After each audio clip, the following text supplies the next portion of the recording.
The gentleman is recognized. Thank you, Mr. Chairman. Thank you for the opportunity and for moving this bill forward to the floor. This will, of course, be the first long-term six-year transportation bill in 10 years. It is long overdue. We have been doing perpetual short-term extensions. Doesn't allow the states to plan meaningful longer-term projects because of the budgetary uncertainty that's created. So we're not maximizing the investment nor maximizing the potential job impacts of larger projects. No one's going to say it's perfect, but it is a bipartisan product, which meant some give and take on both sides. What should be, nothing should be, actually partisan about the movement of goods and people efficiently and making the country more competitive in the international economy.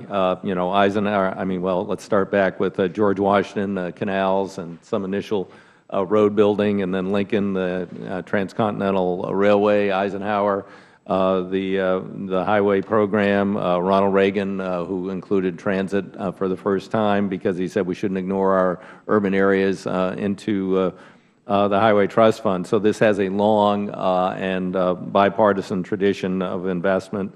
You know, we need to make some major new programs and investments. One will be the freight program, and that will go to major programs of national and regional significance to help facilitate commerce and the movement of goods.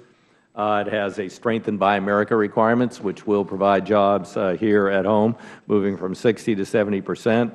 We reform. There are a number of reforms in here, and one in particular reforms workforce retraining programs, which I think will help get more people engaged in transportation projects and transportation skills that they need to work on these projects.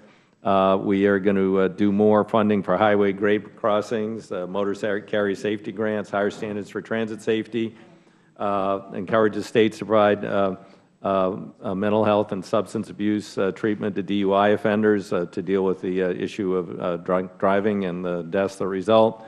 More information to emergency responders on rail. We have a rail section in this bill that's very important. Comprehensive oil spill response plans will be required of the railroads. We don't have those now.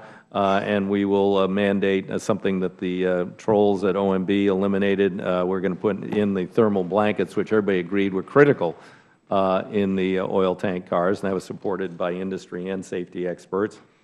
Don't know why they took it out, but you know, often don't know why OMB does anything.